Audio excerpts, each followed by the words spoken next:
bir kızmatta иштеп аткан кишиде күмөн жаралса, ошол кишинин кылган нерсесин кайра текшерүү учурунда ал кызматтын ээси четтетилип турганы туурабы деп ойлойсузбу? Кандай дейсиздер? Кандай дейсиз ушуга? Туптуура. Логика боюнча дагы, мыйзам боюнча дагы ошондой.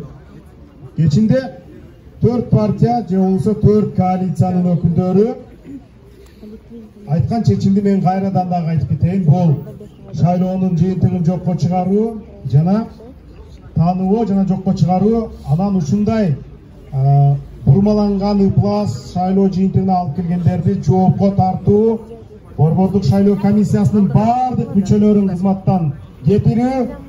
Анан кийин Эдил Байсалов айтып атпайбы Азаттыктын талкуусунда бул кимдир бирөөнүн диверсиясы деп.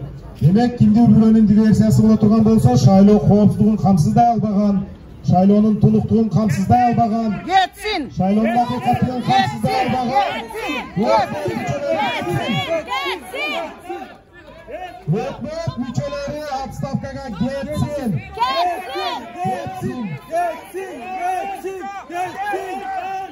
Şayloo jokko чыгарылып, кайрадан шайлоо өткөрүлсүн. Кече ушундай чечим чыкты. Бул жерде 4 коалициянын өкүлдөрүнүн лидерлери ошондой чечим чыгарды. Шайлоо жокко чыгарылып, кайрадан шайлоо өткөрүлсүн. Ал эми ошо шайлоону өткөрүү үчүн бардык саясий күчтөр ынанган, бардык саясий күчтөрдү башын кошкон коалициялык өкмөт түзүлсүн. Мына ошондой чечим кече түз эфирден айтылган. Мына жакта азыр лидерлер дагы турат, азыр келип өз сөздөрүн айтышы керек.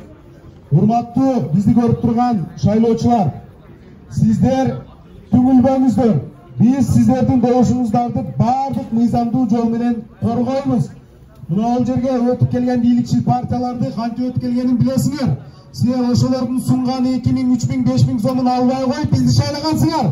Силер үмүт менен бизди шайлагансыңар. Силер бул жолу сатылбайбыз деп бизди шайлагансыңар. Силер тазалык үчүн деп бизди шайлагансыңар. Силер дагы деле бекем тургула. Силердин үнүңөр үчүн, силердин добушуңар үчүн, силер көксөгөн акыйкаттык үчүн өмүрүбүздүн аягына чейин күрөшөбүз. Урматтуу шайлоочулар, түңүлбөгүлө, акыйкаттан түңүлбөгүлө, артка чегинбегиле. Бардык мыйзамдуу жолдо биз күрөшөбүз. Кайтпагыла силерден сураныч. Мени ушул жерден бүт жерден көрүп отурган Кыргызстандагы жана чет өлкөлөрдө жүргөн шайлоочуларыбыз акыйкаттык сөзсүз жеңет. Акыйкаттык сөзсүз жеңет. Bir gün biz тазыраак болушубуз мүмкүн, bir gün алардын үнү бийигирээк болушу мүмкүн, bir gün алар трибунаны ээлеши мүмкүн, бирок биз баары бир жеңебиз. Түңүлбөгүлө, колуңарды түшүрбөгүлө, башыңарды жерге салбагыла, ойдо карагыла.